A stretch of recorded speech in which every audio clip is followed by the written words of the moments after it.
विद्यार्थी मित्रांनो, आपण मागच्या व्हिडिओमध्ये केल्विन्स मेथड पाहिलं. केल्विन्स मेथडमध्ये आपण रेजिस्टन्स ऑफ गॅलॉनमीटर काढतो. Resistance of galvanometer G is equal to काय फॉर्म्युला होता बघा, R इंटू LG/LR हा फॉर्म्युला आपण शिकला. तर रेजिस्टन्स ऑफ गॅलॉनमीटर काढण्यासाठी मीटर बीचाच वापर केला, पण त्याला केल्विन्स मेथड असं म्हणायचं. आणि केल्विन्स मेथड जी आहे ती इक्वल डिफ्लेक्शन मेथड आहे. तुमच्या पुस्तकामध्ये आणखीन एक त्यांनी दोन गोष्टी सांगितल्यात. पोस्ट ऑफिस बॉक्सची माहिती दिलेली आहे. पोस्ट ऑफिस बॉक्सची एक माहिती दिलेली आहे आणि दुसरी माहिती म्हणजे व्हीटस्टोन्स ब्रिज स्ट्रेन मेजरमेंटसाठी कसे वापरतो ते दिलेलं आहे. मी ते तुम्हाला ॲक्च्युली कॉलेज जेव्हा चालू होईल तेव्हा ते एक्सप्लेन करेल. तो भाग थोडा सेकंडरी आहे. आणि पोटॅन्शिओमीटर जे आहे ते महत्त्वाचं आहे. पोटॅन्शिओमीटर म्हणजे काय असतं बघा, इट इज अ डिव्हाइस. पोटॅन्शिओमीटर हे असं डिव्हाइस आहे जे आपल्याला पोटॅन्शियल डिफरन्स मेजर करण्यासाठी वापरता येतं. कुठल्याही सर्किटमधल्या एखाद्या रेजिस्टन्सच्या अक्रॉसचा पोटॅन्शियल डिफरन्स आपल्याला मोजायचा असेल तर आपण हा पोटॅन्शिओमीटर वापरू शकतो. किंवा पोटॅन्शिओमीटर आणखीन आपल्याला कशासाठी वापरता येईल, EMF ऑफ ए सेल काढायचा असेल, एखाद्या सेलचा EMF किती आहे हे फाईंड करण्यासाठी. किंवा दोन सेल जर दिले असतील ज्यांचे EMFs E1 आणि E2 आहेत. समजा दोन सेल दिलेले आहेत, त्यांचे EMFs E1 आणि E2 आहेत. त्यांचं कंपॅरिझन, EMFचं कंपॅरिझन करायचं असेल म्हणजे E1/E2 काढायचं असेल तर आपण पोटॅन्शिओमीटरचा वापर करू शकतो. तसंच आपण इंटरनल रेजिस्टन्स ऑफ सेल काढण्यासाठी एखाद्या सेलचा इंटरनल रेजिस्टन्स काढायचा आहे. आपल्याला माहीत आहे सेल हा कशापासून बनलेला आहे, त्या मटेरियलला काहीतरी रेजिस्टन्स असतो. म्हणजे internal resistance of the cell काढण्यासाठी, comparison of EMF of the cell करण्यासाठी पोटॅन्शिओमीटरचा वापर करता येतो. तर पोटॅन्शिओमीटरचं स्ट्रक्चर कसं असतं, पोटॅन्शिओमीटर कसा असतो, हा सुद्धा एक्सपेरिमेंट आपल्याला करायचा आहे. पोटॅन्शिओमीटरच्या साहाय्याने आपल्याला दोन दिलेल्या सेलचं EMFचं कंपॅरिझन करायचं आहे. म्हणजे E1/E2 काढायचं आहे. प्रॅक्टिकल 12वीच्या प्रॅक्टिकलमध्ये सुद्धा पोटॅन्शिओमीटर इज व्हेरी व्हेरी इम्पॉर्टंट. तर आता नीट लक्ष देऊन जर तुम्ही पाहिलं तर तुमच्या लक्षात येईल. पोटॅन्शिओमीटरमध्ये असे वायर्स असतात. ही एक वायर आहे, ही जवळपास 100 सेंटीमीटरची असते. ही 100 सेंटीमीटर म्हणजे असं असतं. तर 100 सेंटीमीटरच्या असं 3, 4, 5 अशा रिक्वायरमेंटप्रमाणे आपण वायरची संख्या वाढवू शकतो. हे वायरचं एंड A आहे, हे वायरचं एंड B आहे. आणि एंड Aला आपण इथं एक ही बॅटरी जोडलेली असते. बॅटरी म्हणजे कॉम्बिनेशन ऑफ सेल असतं, म्हणजे जास्त सेल्स असतात, याचं EMF जास्त असतो. आणि इथे ही बॅटरी ऑफ EMF E समजा इथं जोडलेली आहे. आणि इथं एक रेजिस्टन्स असतं. ह्या बॅटरीचा इंटरनल रेजिस्टन्स समजा आपण R असं मानलं, याचा इंटरनल रेजिस्टन्स R असेल तर ही जी अरेंजमेंट आहे त्याला आपण पोटॅन्शिओमीटर असं म्हणतो. ही पोटॅन्शिओमेट्रिक अरेंजमेंट आहे. So potentiometer consist of a wire AB, a long wire AB having 400, 500 up to 800 centimetre of length, म्हणजे अशी वायर असते. आणि या वायरचं टोक A एक आहे आणि दुसरं टोक B आहे. A टोकाला आपण पॉझिटिव्ह ऑफ द बॅटरी लावली आहे. बॅटरी कशाला म्हणायचं, ग्रुप ऑफ सेल असतो याच्यामध्ये. तर जास्त EMF पाहिजे असण्यासाठी आपल्याला माहीत आहे की आपण जेव्हा 1, 2 सेल 4 सेल एकत्र वापरतो त्याचं EMF वाढतो. आणि तशा पद्धतीची ही बॅटरी आहे, कॉम्बिनेशन ऑफ सेल आहे. आणि त्याचं रेजिस्टन्स, इंटरनल रेजिस्टन्स ऑफ दिस बॅटरीचा इंटरनल रेजिस्टन्स R आहे.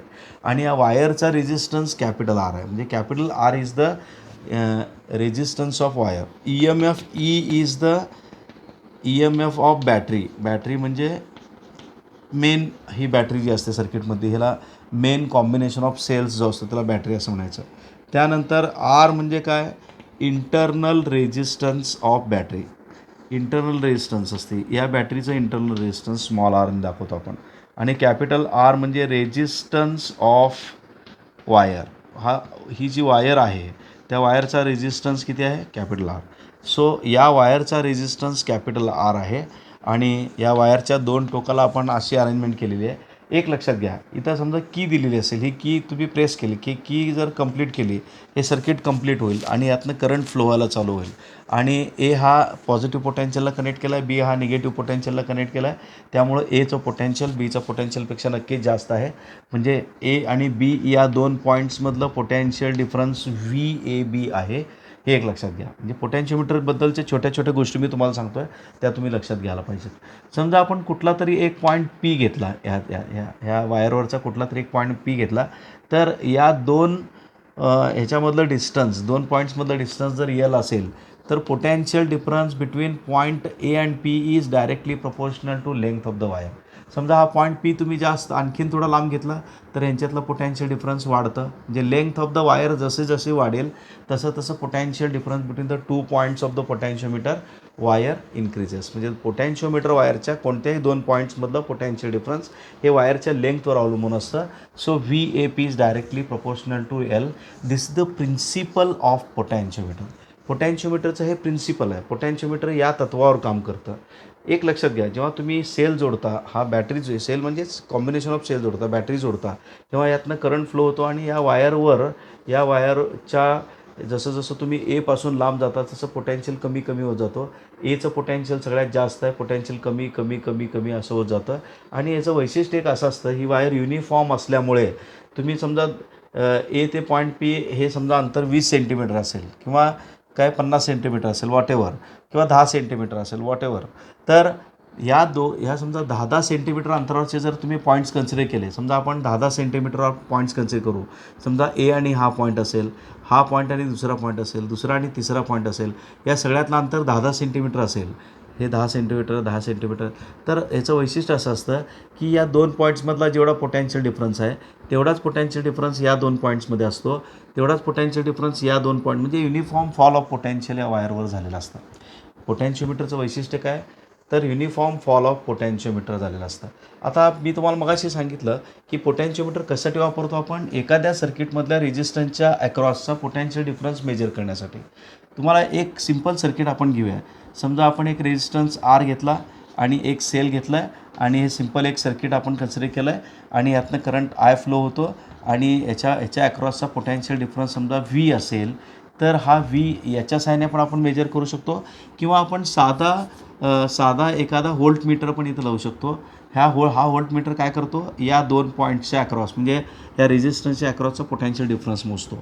परंतु याच्यामध्ये आणि या पोटॅन्शियोमीटरमध्ये फरक इतका आहे की व्होल्टमीटरला स्वतःचं ॲक्युरेसी जी आहे ती पोटॅन्शियोमीटरपेक्षा कमी आहे. सेन्सिटिव्हिटी जी आहे ती पोटॅन्शियोमीटरपेक्षा कमी आहे. म्हणजे व्होल्टमीटरपेक्षा हा फायदेशीर आहे, पोटॅन्शियोमीटर फायदेशीर आहे. आणि व्होल्टमीटर वापरून आपण इंटरनल किंवा E M F of the cell काढू शकत नाही.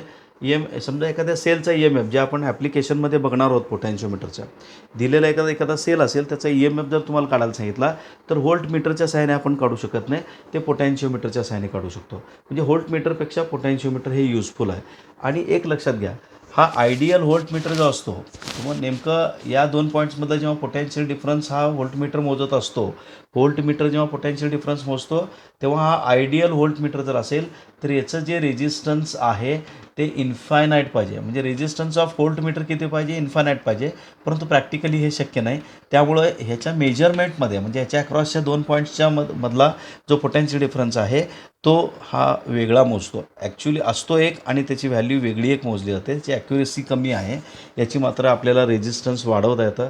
ही वायर जसं जसं तुम्ही वाढवत जाल जास्त ह्याचे नंबर ऑफ टर्न्स तुम्ही घेतलात, म्हणजे हा फर्स्ट घेतला, second, third, fourth, fifth, sixth असे वायरची लेंथ जर तुम्ही वाढवत गेला तर रेजिस्टन्स आपल्याला पाहिजे तेवढ्या प्रमाणात वाढवता येतो. असा हा फायदा पोटॅन्शियोमीटरचा आहे व्होल्टमीटरच्या वर. म्हणजे व्होल्टमीटरपेक्षा पोटॅन्शियोमीटर हे जास्त फायदेशीर आहे. पण मग आपण नेहमी पोटॅन्शियोमीटर का वापरत नाही, परत याचं एकच कारण असं आहे की हा एक सेटअप जो आहे तो मोठा असतो. हा आपल्याला इथून एका जागेवरून दुसऱ्या जागी नेता येत नाही. व्होल्टमीटर मात्र एक डब्यासारखा असतो छोटासा, तो आपण we can carry that at any place in the laboratory. So voltmeter आपण वापरत असतो आणि पोटॅन्शियोमीटर त्याच्यापेक्षा जास्त फायदेशीर आहे. आता आपण हे बघूया की याच्यामध्ये करंट किती आहे. ह्या सर्किटमध्ये करंट किती फ्लो होतो बघा. करंट किती फ्लो होतो या वायरमधून, वायर ए बीमधून करंट किती फ्लो होतो. करंटची डेफिनेशन आपल्याला माहीत आहे, E/R+R म्हणजे total resistance, EMF divided by total resistance. ह्या वायरचा रेजिस्टन्स किती आहे, आर आहे. ह्या वायरच्या सिरीजमध्ये तुम्ही सेल कनेक्ट केला आहे, त्या सेलचा इंटरनल रेजिस्टन्स किती आहे, स्मॉल आर आहे. तर स्मॉल आर आणि कॅपिटल आर यांची जी ॲडिशन आपण करतो ते total resistance of the circuit आहे. म्हणजे करंट या सर्किटमधून किती फ्लो होतो, E/R+R. त्यानंतर समजा आपण इकडं आपण जर आरने मल्टिप्लाय केलं तर E/R/R+R मिळतं आपल्याला. परंतु आय आर म्हणजे व्ही असतं. So V is equal to formula काय आला आपल्याला, E/R/R+R. म्हणजे पोटॅन्शियल डिफरन्सचा फॉर्म्युला हा येतो. ए आणि बीमधले असलेला पोटॅन्शियल डिफरन्सचा फॉर्म्युला हा येतो. हे एक लक्षात ठेवा. करंटचा फॉर्म्युला आपल्या लक्षात आहेच. ओके. किंवा आणखीन एक फॉर्म्युला आपण लिहायचा म्हटला तर V is equal to formula I R आहे. आणि आय म्हणजे E upon R plus R आहे. मगाशी मी तुम्हाला सांगितलं इंटू आर हा व्हीचा फॉर्म्युला आहे. सो जर मी दोन्हीकडं एलने डिवाईड केलं, if I divided both sides by L is length of the wire. ही वायरची लांबी किती आहे? 400 सेंटीमीटर आहे, 500 सेंटीमीटर आहे, वॉटेवर. तर ती इथं लेंथ आपण लिहितो. परंतु व्ही अपॉन एल म्हणजे potential difference per unit length of the wire. नीट लक्षात घ्या मी काय सांगतो आहे. समजा हे टोटल वायरची लांबी आहे 500 सेंटीमीटर म्हणजे 5 मीटर आहे. आणि पोटॅन्शियल डिफरन्स ह्याच्यामधला काहीतरी समजा 10 व्होल्ट असेल तर 2 व्होल्ट पर मीटर म्हणजे 10 व्होल्ट इतकं पोटॅन्शियल डिफरन्स 5 मीटर वायरच्या दोन टोकाच्या ॲक्रॉस असेल तर पर मीटर किती असेल? 2 व्होल्ट पर मीटर. म्हणजे हे volt per metre potential difference per unit length of the wire. Potential difference per unit length of the wire याला आपण के म्हणतो. के म्हणजे काय? Potential difference per unit length of the wire. ह्याचा अर्थ ह्यालाच आपण पोटॅन्शियल ग्रॅडियंट असं म्हणतो. So this is called as potential gradient. So potential gradient. Okay. K is potential gradient. So केचा फॉर्म्युला काय आला बघा? K is equal to E upon R plus R into R upon L असा एक formula आला. So this is called as potential gradient. Potential gradient is very very important term and you are going to use it so many times in problems. So potential gradient is potential difference of the wire per unit length. Potential difference per unit length. Potential difference per unit length of the wire is called as potential gradient. So this is something about potentiometer, that is the basic concepts of potentiometer. म्हणजे basically आपल्याला एवढी माहिती पोटॅन्शिओमीटरबद्दल पाहिजे. आणि आपण पोटॅन्शिओमीटर ज्या तत्वावर work करतं, ज्या प्रिन्सिपलवर वर्क करतं ते आत्ता सांगितलं आहे की potential difference between any 2 points of the wire is directly proportional to length segment of the wire. म्हणजे ए पी ही लेंथ सेगमेंट आहे. समजा तुम्ही पॉईंट पी इथून काढून इथं ठेवला तर वायरमधली लेंथ वाढली म्हणजे पोटॅन्शियल डिफरन्स वाढला. समजा पॉईंट पी तुम्ही इथं कन्सिडर करायच्या ऐवजी इथं कन्सिडर केला तर आणखीन लेंथ वाढली. म्हणजे लेंथ जसं तुम्ही पॉईंट एपासून लांब जाता तसं आपल्याला पोटॅन्शियल डिफरन्स वाढताना दिसतो. So this is the basic principle of the potentiometer. मला वाटतं तुम्हाला पोटॅन्शिओमीटर हा भाग समजतो आहे. किती वेळ झाला? Now I am going to tell the first thing about potentiometer, how it can be used. हे यूज कसं करायचं, कशासाठी यूज करायचं मी तुम्हाला आत्ता सांगितलं. E M F of the cell काढण्यासाठी आपण यूज करू शकतो. किंवा दोन सेल्सचं ई एम एफचं कंपॅरिझन करायचं असेल तर आपण हे यूज करू शकतो. आता आपण पहिलं त्याचं ॲप्लिकेशन बघूया. Comparison of E M Fs. Comparison of E M Fs of सेल्सच्या ई एम एफचं आपल्याला कंपॅरिझन करायचं आहे बाय युजिंग पोटॅन्शिओमीटर. सो याच्यासाठी आपण फिगर काढूया. पहिल्यांदा एक पोटॅन्शिओमीटर काढायचा. पोटॅन्शिओमीटर म्हणजे इथं आपण असे वायर दाखवायची एस टाईपची असे, आणि तुम्ही 4 दाखवू शकता, 5 आणखीन एखादा तुम्ही वाढवू शकता. आणि इथं तुम्हाला माहीत आहे हा end A of the wire आहे, हा end B of the wire आहे. End A of the wire कशाला कनेक्ट केलेला असतो? आपण पॉझिटिव्ह टर्मिनल ऑफ द बॅटरीला कनेक्ट केलेला असतो. अर्थातच ही बॅटरी जी असते ती मोठी असते, याचा ई एम एफ जास्त असतो. ओके. कशापेक्षा जास्त असतो? ज्या दोन सेल्सचं आपल्याला ई एम एफचं कंपॅरिझन करायचं आहे, म्हणजे E1 अपॉन E2 काढायचं आहे.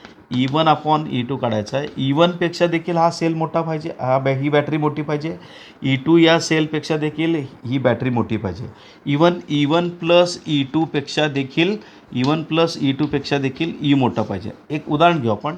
समजा E M F of the first cell 2 volt आहे, जे आपल्याला कम्पेअर करायचं आहे. त्याचं 2 व्होल्ट आहे आणि E2चं 3 व्होल्ट आहे ई एम एफ. म्हणजे 2/3 हे आपल्याला 2/3 काढायचं आहे. म्हणजे 2/3 आहे हे आपल्याला माहीत नसतं अगोदर. हे 2 व्होल्टची बॅटरी आहे, 3 व्होल्टची बॅटरी, ते आपल्याला तेच काढायचं आहे.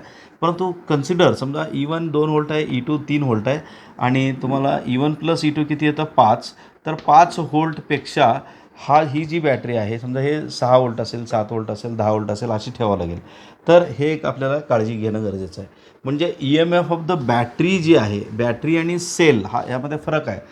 सेलचं कंपॅरिझन आपल्याला EMFचं करायचं आहे आणि त्याच्यासाठी आपण ह्या पोटॅन्शिओमीटरला जी बॅटरी कनेक्ट केलेली आहे ती मोठी कनेक्ट केलेली आहे. या बॅटरीचा इंटरनल रेजिस्टन्स आपल्याला माहीत आहे R असतो आणि दुसरं याच्यामध्ये एक की असते आणि एक रिओस्टॅट असतो. हा रिओस्टॅट हा एंड बी जो आहे वायरचा, या रिओस्टॅटच्या एंड बी जो आहे या रिओस्टॅटच्या व्हेरिएबलला आपण जोडतो. अशा पद्धतीचं एक सर्किट असतं. याला पोटॅन्शिओमीटर असं म्हणायचं. ही की के आहे. ही की के स्मॉल दाखवा, कारण पोटॅन्शियल ग्रॅडियंट आपल्याला कॅपिटल दाखवायचं. पोटॅन्शियल ग्रॅडियंट म्हणजे मी आत्ता सांगितलं V/L, potential difference of the wire per unit length. So potential gradient हे लक्षात घ्या. आता मग काय करायचं, आपल्याला सेलचं कंपॅरिझन करायचं. मग आपण इथं कशी अरेंजमेंट करायची आहे, इथं असे आपल्याला असे दोन सेल्स असतील आपल्याकडं. तर ते दोन सेल्स आपल्याला जोडायचे आहेत. म्हणजे इथं असा एक सेल असेल आणि इथं असा एक सेल असेल. हा सेल समजा E1 आहे, दिस इज सेल E1 आणि सेल E2, म्हणजे हे दोन्ही सेल आपण जोडायचे आहेत. आणि हे दोन्ही जे एंड्स आहेत ते इथे दोन कीज असतात, K1 आणि K2, आणि ह्याला टू वे की असं म्हणायचं. आणि इथं ते कॉमन टर्मिनल केलेलं आहे आणि त्या कॉमन टर्मिनलपासून तुम्हाला गॅलॉनोमीटरला हे जोडायचं आहे आणि गॅलॉनोमीटरचं दुसरं टोक जॉकीला जोडायचं आहे. आणि जॉकी आपल्याला कशासाठी वापरतो आपल्याला माहीत आहे, नल पॉईंट मिळवण्यासाठी, नल डिफ्लेक्शन मिळवण्यासाठी वापरायचं आहे. तर this is the circuit. So this is potentiometer. हा जो दिसतो तो पोटॅन्शिओमीटर आहे. ह्या दोन सेल्सचं EMF E1 आणि E2 आहे respectively, as shown in the figure. आणि ते आपल्याला कंपेअर करायचं म्हणजे E1/E2 काढायचं. तर त्याच्यासाठी हे सर्किट आपण जोडतो. ही वायर जवळपास 100 सेंटीमीटरची आहे, ही 100 सेंटीमीटरची आहे. असं 100 सेंटीमीटरचे वायरचे सेगमेंट्स असतात. 4 असतील, 5 असतील, 6 असतील, डिपेंडिंग अपॉन द यूज, आपल्याला कशासाठी वापरायचं आहे ते. तर आपण ही टू वे की दिसते K1 आणि K2. तर हे असं अरेंजमेंट कशासाठी करायचं आपल्याला, पहिल्यांदा आपण EMF of the first cell काढणार आहोत, EMF of the second cell काढणार आहोत, त्यानंतर E1/E2 काढणार आहोत. आणि त्याच्यासाठी आपण हे टू वे कीला एक जोडलेलं आहे, गॅलॉमीटरचं एक टोक, गॅलॉमीटरचं दुसरं टोक जॉकीला जोडलेलं आहे. जॉकी आपण कसं या वायरवर टॅप करणार आहोत आणि गॅलॉमीटरमध्ये नल डिफ्लेक्शन मिळवणार आहोत. आणि जेव्हा नल डिफ्लेक्शन मिळतं तेव्हा त्या वायरची जी लेंथ मिळते त्याला बॅलन्सिंग लेंथ असं म्हणायचं. समजा पहिला सेल, आता हे नेमकं करायचं कसं, पहिल्यांदा काय करायचं, सेल E1चं EMF काढायचं पोटॅन्शिओमीटर वापरून तुम्हाला EMF of the first cell काढायचं आहे. त्यासाठी तुम्ही की K1 क्लोज करायचं आहे, आणि की K2 ओपन ठेवायचं आहे, त्याला क्लोज नाही करायचं. फक्त की K1 क्लोज केलं तर सर्किटमध्ये कोण आलं, फक्त सेल E1 आला. Cell E2 out of circuit आहे. सेल E2चा आता सध्या संबंध, there is no work of E2 when you close the key K1. When you close key K1, the cell E1 will be in the circuit, appear in the circuit, E2 will not appear in the circuit. So close key K1, and what you are supposed to do, you have to take this jockey, connect this jockey at point A, point B. You will see the opposite deflections. A ला जर तुम्ही connect केला गॅलॉमीटरमध्ये एका साईडला deflection मिळेल, B ला connect केला jockey तर म्हणजे टॅप करायचं, एवर टॅप केला तर एका बाजूला तुम्हाला डिफ्लेक्शन दिसेल गॅलॉमीटरमध्ये. म्हणजे गॅलॉमीटर समजा सुरुवातीला असा असेल तर तुम्हाला एका बाजूला असं डिफ्लेक्शन मिळेल आणि बीला जेव्हा कनेक्ट करता तेव्हा तुम्हाला असं डिफ्लेक्शन मिळेल. म्हणजे अर्थातच तुम्ही ही जी की आहे, ही की तुम्ही क्लोज केला तरच हे सगळं होणार आहे. ही की क्लोज केल्यामुळं तुम्ही वायरमधून करंट फ्लो होईल आणि युनिफॉर्म पोटॅन्शियल ग्रॅडियंट फॉर्म होईल. सो वायरवर म्हणजे पर unit length same potential difference असेल तर आपण त्याला युनिफॉर्म पोटॅन्शियल फॉल असं म्हणतो, किंवा uniform potential gradient will be created on the wire. So what we are suppose to do, first of all you want to find out the EMF of the cell E1, close the key K1 and take the jockey in your hand and tap that jockey on the wire. You will get such a point P तुम्हाला असा मिळेल ज्याचं length L1 आहे, हे तुम्हाला मोजता येतं. इथं हे 100 सेंटीमीटर आहे, हे समजा 5-10 सेंटीमीटर असेल, हे परत काहीतरी असेल. समजा 155 सेंटीमीटर ह्या वायरची लेंथ असेल, म्हणजे 1.55 मीटर ह्या वायरची लेंथ, बॅलन्सिंग लेंथ, त्याला आपण L1 असं म्हणतो. सो L1 म्हणजे पहिल्यांदा आपण L1 फाइंड केलं आणि L1 फाइंड केल्यानंतर आपल्याला balancing length of the first cell मिळाली. आणि तुम्ही फॉर्म्युला काय वापरायचा आहे, E1 is equal to K into L1 हा फॉर्म्युला वापरायचा आहे. सो K म्हणजे potential gradient. So E1 is equal to KL1. This is the first formula. Okay, म्हणजे तुम्हाला EMF ऑफ द सेल काय मिळाला, K इंटू L1. L1 म्हणजे balancing length. Balancing length म्हणजे असा पॉईंट तुम्हाला मिळतो की हा पॉईंट आणि हा पॉईंट इक्विपोटेन्शियल होतात, त्यामुळे गॅलॉनमीटरमध्ये कुठल्याही प्रकारचं डिफ्लेक्शन दिसत नाही आणि E1 is equal to KL1 हा फॉर्म्युला तुम्हाला मिळतो. मग आता तुम्ही काय करायचं की K1 काढायचं आहे, K2मध्ये ठेवायचे, K2 क्लोज करायचं, K1 ओपन करायचं. मग कुठला सेल सर्किटमध्ये ॲपियर होईल, E2 सेल सर्किटमध्ये ॲपियर होईल. पुन्हा तुम्ही बॅलन्सिंग लेंथ शोधायची आहे. समजा बॅलन्सिंग लेंथ तुम्हाला इथं मिळाली, दुसऱ्या केसमध्ये बॅलन्सिंग लेंथ तुम्हाला समजा इथं मिळाली, तर बॅलन्सिंग लेंथ किती झाली आता, ही लेंथ प्लस ही लेंथ प्लस ही लेंथ, म्हणजे समजा ही असेल 1.75 किंवा 1.70 L2, म्हणजे त्याला balancing length for the second cell म्हणायचं. तर सेकंड सेलसाठी फॉर्म्युला काय येणार, पुन्हा E2 is equal to K into L2 येणार. सो आपण काय काढायचं आपल्याला, E1 upon E2 is equal to KL1 upon KL2 येईल. सो K कॅन्सल होईल, potential gradient will be uniform on the wire. हे पोटेन्शियल ग्रेडियंट कॉन्स्टंट आहे, कारण पोटेन्शियल ग्रेडियंट म्हणजे potential difference per unit length of the wire आहे, हे constant असतं. Cancel करा. So what will get, E1 upon E2 is equal to L1 upon L2, म्हणजे balancing length for the first cell, balancing length for the second cell. ह्या समजा हे किती आलं होतं, 1.55 आलं होतं, हे 1.70 आलं आहे. ह्याचं कॅल्क्युलेशन करा, ते तुम्हाला मिळेल. म्हणजे comparison of EMFs of the cell करण्यासाठी आपण काय वापरलं, पोटॅन्शिओमीटर वापरला. म्हणजे पोटॅन्शिओमीटरच्या सहाय्याने आपण EMF काढला पहिल्या सेलचा, दुसऱ्या सेलचा EMF काढला, म्हणजे बॅलन्सिंग लेंथ काढली ॲक्च्युली. म्हणजे E1 is equal to K into L1 या फॉर्म्युल्यामध्ये आपण ते ठेवलं, E2 is equal to K into L2 या फॉर्म्युल्यामध्ये आपण ठेवलं. हे EMF of the second sale आहे, EMF of the first sale आहे, आपल्याला कम्पेअर करायचं, म्हणजे E1 अपॉन E2 काढायचं आहे आणि आपण ते केलं. So in this way potentiometer can be used for comparison of EMFs of the two cells and this is called as individual method. आपण इंडिव्हिज्युअल वापरले. पहिल्यांदा सेल काय केलं, पहिल्यांदा सेल E1चा EMF काढला, मग की K1 काढली, K2 क्लोज केली, K1 ओपन ठेवली, म्हणजे सेपरेटली आपण E1 आणि E2ची व्हॅल्यू काढलेल्या आहेत. आणि उद्या मी तुम्हाला पुढच्या जेव्हा पोटॅन्शिओमीटरच्या व्हिडिओज असतील त्याच्यामध्ये तुम्हाला comparison of EMFs of the sale मी पुन्हा एकदा सांगेन आणि आणखीन कुठल्या मेथडने हे करता येईल हे पण सांगणार आहे. तर प्लीज हे केअरफुली ऐका, हे 2दा-3दा ऐका आणि पुन्हा तुमच्या पुस्तकातनं एकदा तुम्ही जा, you go through this book thoroughly and if you are finding any line which is not understood to you, you please you can call me at any time or you can send me message, I will immediately reply. Okay, so this is something about potentiometer. So tomorrow I'm going to send you solutions of the problems on rotational dynamics which are remaining. Some problems are remaining on rotational motion. Rotational motion पार्टवरचे काही problems राहिलेले आहेत. Circular motion पार्टवरचे मी सगळे problems घेतलेले आहेत. तर उद्या परवा आणि तेरवा 3 दिवसामध्ये एक 5-5 प्रॉब्लेम, काय 4-4 प्रॉब्लेम जेवढे होतील तेवढे मी ते तुम्हाला पाठवेन सोडवून, आणि त्यानंतर PDF फाईलच्या फॉर्ममध्ये मी तुम्हाला पाठवेन आणि तुम्हाला एक्स्ट्रा प्रॉब्लेम्स फॉर प्रॅक्टिस मी पाठवणार आहे, तर ते प्रॅक्टिस करा. Okay, thank you.